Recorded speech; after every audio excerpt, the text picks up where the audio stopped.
வணக்கம் and welcome back to my channel Jas kitchen. Today நம்ம டேஸ்டியான பிரெட் ரெசிபி எப்படி செய்யலான்னு சொல்லிட்டு நம்ம பார்க்கலாம். ஸோ டிலே பண்ணாமல் let's get into the video.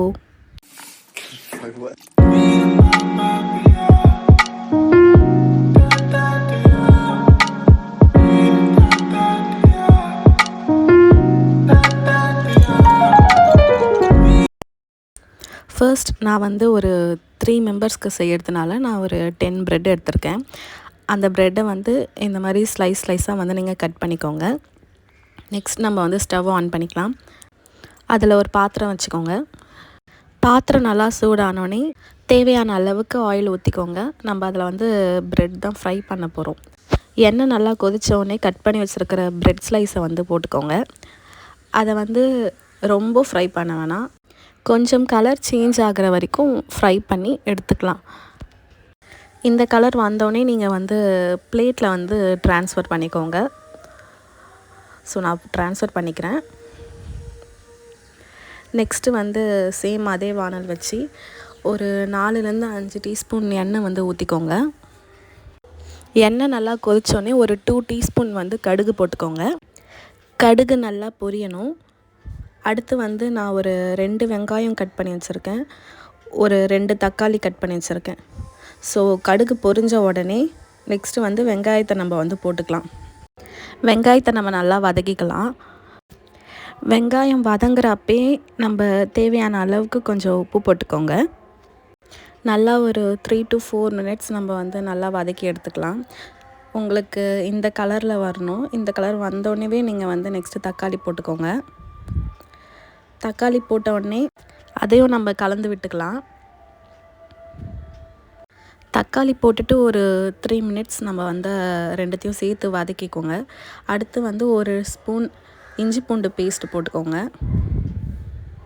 அடி பிடிக்காமல் கைவிடாமல் அப்படியே வதக்கிட்டே இருங்க. ஏன்னா இஞ்சி பூண்டு பேஸ்ட் போட்ட உடனே உங்களுக்கு அடி பிடிக்க ஸ்டார்ட் ஆகிடும். ஸோ கைவிடாமல் ஒரு 2 minutes நல்லா வதக்குங்க. அப்புறம் ஒரு 2 டீஸ்பூன் மிளகாத்தூள் போட்டுக்கோங்க. 2 டீஸ்பூன் கரம் மசாலா ஆட் பண்ணிக்கோங்க. நெக்ஸ்ட்டு அதை எல்லாத்தையுமே நல்லா மிக்ஸ் பண்ணி எடுத்துக்கோங்க. நல்லாவே கலந்து விடுங்க. அந்த கரம் மசாலாவும் மிளகாத்தூள் ஸ்மெல் போகிற அளவுக்கு நீங்கள் அதை கலந்து விட்டுக்கோங்க. நெக்ஸ்ட் நம்ம சோயா சாஸ் கொஞ்சமாக போட்டுக்கலாம். அடுத்து சில்லி சாஸ் கொஞ்சம் எடுத்துக்கோங்க, அதையும் போட்டுக்கோங்க. ரெண்டுத்தையும் போட்டு நல்லா மிக்ஸ் பண்ணிக்கோங்க. அடுத்து ஒரு சின்ன பவுல் எடுத்துக்கோங்க. அதில் 2 டீஸ்பூன் ஆஃப் கார்ன்ஃப்ளவர் மாவு போட்டுக்கோங்க.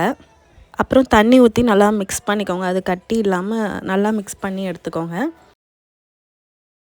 நம்ம பண்ணி வச்சுருக்க மசாலாவில் நம்ம அந்த கலந்த கார்ன்ஃப்ளவர் மாவை நம்ம ஊற்றிக்கலாம். அதை நல்லா கலந்து விட்டுக்கோங்க. நீங்கள் கார்ன்ஃப்ளவர் மாவு ஊற்றினதுனால அது கொஞ்சம் கட்டியாக ஸ்டார்ட் ஆகும். உங்களுக்கு ஒரு கிரேவி கன்சிஸ்டன்சியில் உங்களுக்கு கிடைக்கும்.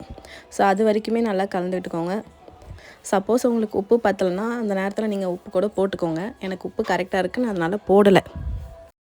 ஒரு 5 minutesக்கு அப்புறம் உங்களுக்கு இந்த கன்சிஸ்டன்சியில் தான் உங்களுக்கு கிடைக்கும்.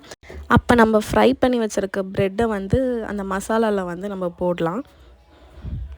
போட்டதுக்கப்புறம் அந்த ப்ரெட்டில் மசாலா நல்லா கோட் ஆகணும். அந்த அளவுக்கு நீங்கள் அது எல்லாத்தையுமே பெரட்டி விட்டு எடுத்துக்கோங்க. சிம்மில் வச்சுக்கோங்க. ஸோ ஏன்னா நீங்கள் சிம்மில் வைக்காமல் ஐ வச்சுருந்திங்கன்னா தீஞ்சிடும். ஸோ இந்த கன்சிஸ்டன்சியில் உங்களுக்கு கிடைக்கணும். இந்த கன்சிஸ்டன்சி கிடச்ச உடனே உங்களுக்கு ப்ரெட் மசாலா ரெடி ஆகிடுச்சு. ஸோ ஸ்டவ் ஆஃப் பண்ணிக்கலாம். பிளேட்டிங் பண்ண ஸ்டார்ட் பண்ணிவிடுங்க. ஸோ இதுதான் நான் ரெடி பண்ண ப்ரெட் மசாலா. இது உங்கள் வீட்டில் செஞ்சு பார்த்துட்டு பிடிச்சிருந்தா கமெண்ட் பண்ணுங்கள். இந்த வீடியோ பிடிச்சிருந்தா மறக்காமல் லைக் பண்ணுங்கள், ஷேர் பண்ணுங்கள், சப்ஸ்கிரைப் பண்ணுங்கள், சேனலை ஃபாலோ பண்ணுங்கள்.